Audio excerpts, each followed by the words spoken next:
Tänään mä puhun siitä, minkä takia meidän ei tulisi asettaa ehtoja Jumalalle silloin, kun me etsitään hänen tahtoaan meidän elämässä, silloin kun me pyydetään Jumalalta johdatusta.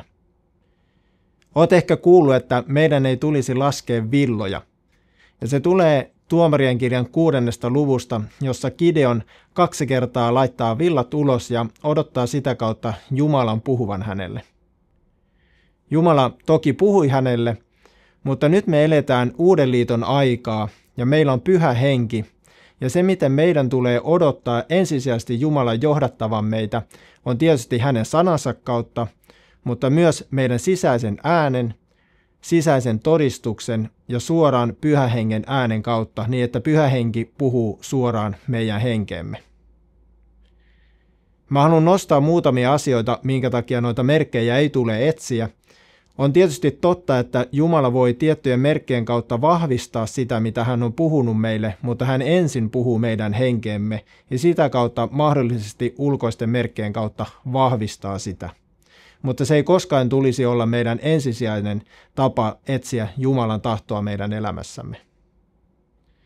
Ensimmäinen syy, miksi sitä ei pidä hakea merkkejä, on se, että vihollisella on pääsy merkkeihin. Koska vihollinen voi vaikuttaa luonnollisessa erilaisiin asioihin, niin me ei aina voida tietää sitä, että onko Jumala vaikuttanut jossain asiassa vai ei. Mä annan sulle esimerkin. Jos sä ajattelet, että sun pitää mennä johonkin opiskelemaan, ja sä et ole niin varma siitä, että onko se Jumalan tahto, ja sä asetat Jumalalle merkin, että hei, jos toi ovi aukeaa seuraavan minuutin aikana, niin silloin se on selvästi viesti sulta Jumala, että se on sun tahtosi. Mutta sä et voi olla varma siitä, että onko vihollinen vaikuttanut jossain ihmisessä, joka tulee ja avaa sen oven seuraavan minuutin aikana, vai oliko se Jumalan vaikuttamaa. Eli silloin ei kuitenkaan voi olla varma siitä, että jos jotain tapahtuu, että onko se Jumalan tahto vai ei. Toinen syy, minkä takia merkkejä ei tule etsiä, on se, että meidän tahtotilamme vaikuttaa siihen, millaisia merkkejä me pyydetään. Jos sä haluat kovasti tehdä jotain asiaa, niin sä saatat vaan pyytää Jumalalta niin, että jos tänään menee tuosta talon ohi punainen auto, niin silloin se on Jumala sun tahtos. Eli se on semmoinen asia, mikä todennäköisesti joka tapauksessa tapahtuu. Silloin Jumalalla ei välttämättä mitään vaikutusta kyseiseen asiaan.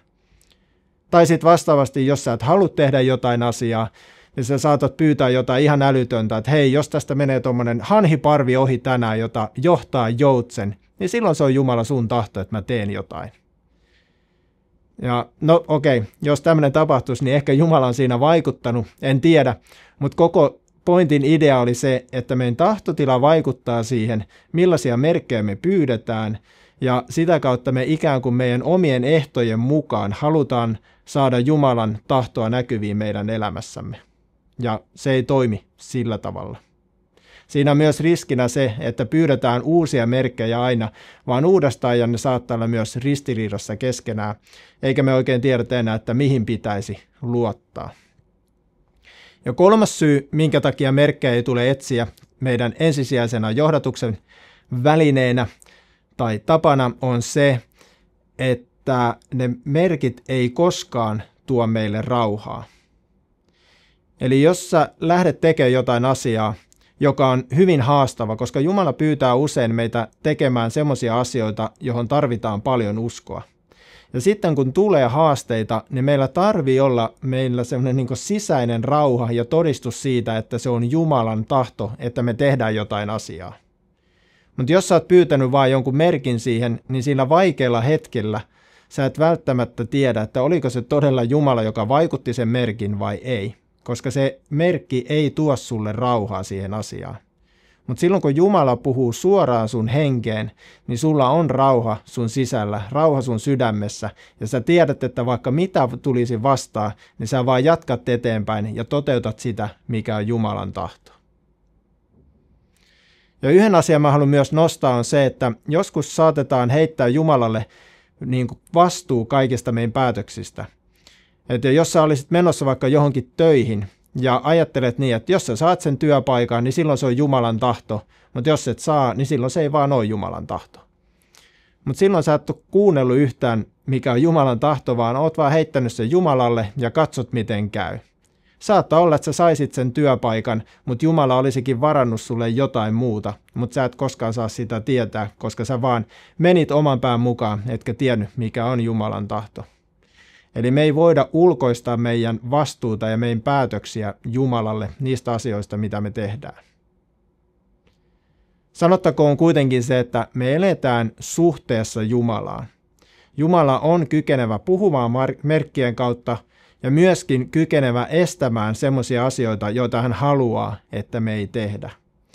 Eli esimerkkinä taas tuo työpaikka, jos Jumala ei halua, että sä meet johonkin työpaikkaan, niin kyllä Jumala kykenee estämään sen, että sinä et mene sinne töihin. Tulee joku yllättävä este, etkä sä saakaan sitä työpaikkaa.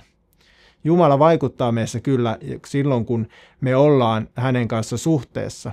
Mutta se ei kuitenkaan ole se, että me aina vaan luotettaisiin, että kyllä se Jumala varjelee ihan sama, mitä valintoja me tehdään.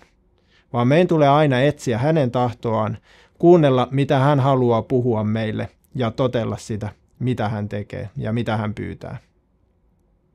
Joten älä etsi merkkejä, jos niitä tulee, ne voi vahvistaa sitä, mitä Jumala on ensin sulle puhunut, ja luota siihen, että Jumala haluaa puhua sinulle. Sinä olet hänen lapsensa, ja hän haluaa puhua sinulle juuri sillä tavalla, millä sä sen parhaiten ymmärrät. Ole kuuliainen Jumalalle, ja hän puhuu sulle aina lisää.